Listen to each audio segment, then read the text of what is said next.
স্বাধীনতা দিবসে মর্মান্তিক পথ দুর্ঘটনা ভাঙড়ে, মৃত এক, গুরুতর আহত ৩।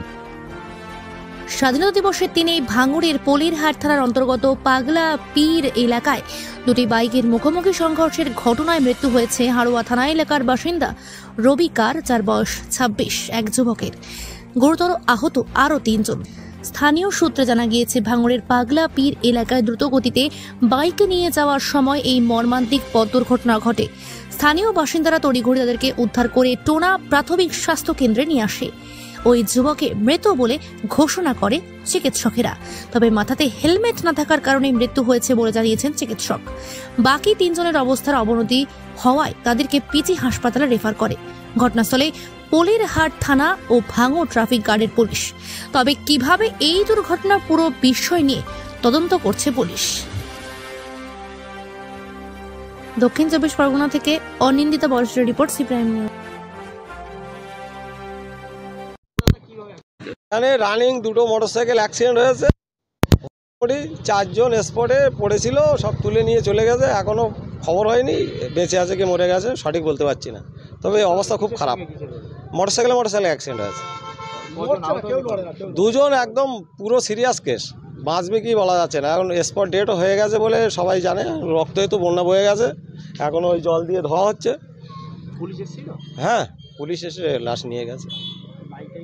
এটা কোন জায়গা? এই জায়গাটার নাম পীরনগর, শ্যামনগর পীরনগর। কি নাম আপনার? আমার নাম এমডি হাসানুজ্জামান মোল্লা। এখানে মোটরসাইকেলে মোটামুটি ওরা হারিয়ে ফেলেছে। ওদের মোটামুটি অ্যাক্সিডেন্ট হয়ে নিয়ন্ত্রণ হারিয়ে গিয়ে দুটো মোটরসাইকেল অ্যাক্সিডেন্ট হয়েছে। ওই 4 জনের মোটামুটি কেস। আমরা যেটা ঘটনাস্থল দেখলাম, আমরা তো ডাক্তার না গো, ওখানে দেখে মোটামুটি দেখলাম যে 4 জনের সিরিয়াস অবস্থা।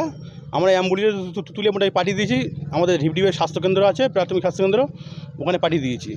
ওখানে পাঠিয়ে না, কোথাও বাড়ি আমরা ওটা যাই না গো। ওই মুহূর্তে আমরা মোটামুটি একজনের বাড়ি জয়নগরে, আমাদের পরিচিত লোক, ওটা আদার্স কাগজ চিনি না আমরা। ভাগ না, ওর নাম বিকি। কোন দিকে যাচ্ছিল গাড়িগুলো যাচ্ছিল কোথাও, আমরা ছিলাম না, আমরা সাইডে ছিলাম। তো মোটামুটি আমরা বাড়িতে ছিলাম, সে তার মতো কাজে ছিলাম। এখানে মোটামুটি আমরা আওয়াজ শুনতে পেয়ে এসেছি এখানে। এসে দেখলাম যে দুখানা মোটরসাইকেল পড়ে আছে এখানে। 4 জন মোটামুটি পাটারে এখানে শুয়ে আছে। তুলে আমরা মোটামুটি অ্যাম্বুলেন্স পাঠিয়ে দিয়েছি। হ্যালো, আমার নাম এমডি আব্দুল আইসা। এখন ইয়ং ছেলেরা যে হিসেবে গাড়ি চালাচ্ছে, এরা বিনা হেলমেটে ভুক ভাগ করে গাড়ি চালাচ্ছে। এখন নিয়ন্ত্রণ হারিয়ে ফেলে একদম মোটামুটি যা অ্যাক্সিডেন্ট হয়েছে, মোটামুটি বাঁচবে বলে মনে হয় না। ঠিক আছে, হ্যাঁ, 4 জন ছিল, দুটো বাইকে 4 জন ছিল, একটা মোটর ভ্যানও ছিল। সে মোটর ভ্যানও নিয়ন্ত্রণ হারিয়ে ফেলে মোটামুটি ধাক্কা লেগে গেছে। পুলিশ কিছু বলে না এইভাবে দ্রুত গতিতে? পুলিশ সবাইকে হুঁশিয়ারি দিচ্ছে যে আপনারা হেলমেট পরছেন না কেন, সবাইকে মোটামুটি ধমক দিচ্ছে।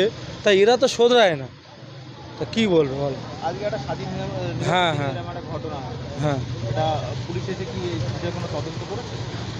পুলিশ তদন্ত চালাচ্ছে, এখনো পুরোপুরি ক্লিয়ার হয়নি, খবর পুরোপুরি হয়নি। এর মধ্যে যারা 4 জন গুরুতর আহত হয়েছে, তার মধ্যে কি কেউ মারা গেছে? সম্ভবত একজন মারা গিয়েছে, ওরকম খবর পেয়েছি। এখন 3 জনের অবস্থা খুব খারাপ। কি নাম আপনার? আমার নাম নাসির কাজী। কজন মারা গেছে দাদা? না, এখনও পর্যন্ত একজন তো স্পট ডেট এখানে নিয়ে আসার পরেই ডাক্তার জানালেন যে মারা গেছে, এবং 3 জনের অবস্থা খুব সিরিয়াস কন্ডিশন। এখন এখান থেকে বেটার কোনো জায়গায়, কোনো হসপিটালে ট্রান্সফার অলরেডি করে দিয়েছে, তাদের নিয়ে চলে গেছে। এই যে রাস্তায় এইভাবে দুর্ঘটনা, আজকে আর স্বাধীনতা দিবস, আসলে বেপরোয়াভাবে যেভাবে গাড়ি চলছে, বিশেষ করে বাইকের দুর্ঘটনা ইদানিং এখানে লেগেই আছে। বেশ কিছুদিন আগে নতুনহাটে পরপর 2টো দুর্ঘটনা, আজকে সে 2টো স্পট হলো, আজকে একজন অ্যাক্সিডেন্ট হয়েছে। এই যে রোডটা সুন্দর হয়েছে, কিন্তু যেভাবে বেপরোয়াভাবে গাড়ি চলছে এবং হেলমেটবিহীন, যতগুলো অ্যাক্সিডেন্ট আমরা দেখছি ম্যাক্সিমাম মাথায় চোট এবং হেলমেট নেই। এই যে হেলমেট ছাড়া গাড়ি চলছে, কোনো সচেতনতা নেই, পরিবারের দিক দিয়েও তাদের কোনো রকম নেই। তো এই যতদিন না বন্ধ হবে ততদিন এই মৃত্যু মিছিল কিন্তু চলতে থাকবে, এটা এর শেষ নেই।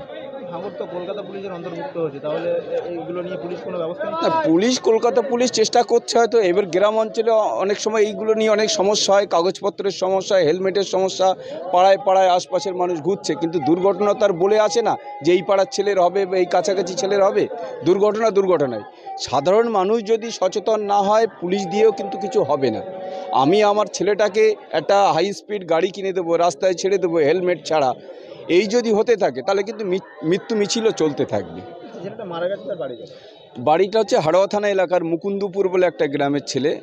ও মানে এখানে আনার পরেই ডাক্তার জানালেন যে মারা গেছে। আর 3 জনের বাড়ি, একজনের আমাদের পাশেই পোলেহাট থানার অন্তর্গত জয়নগর, 2 জনের অ্যাড্রেসের খোঁজ চলছে, সম্ভবত একটা পোলেহাটের দিকে আছে, তাদের অবস্থাও খুব সিরিয়াস।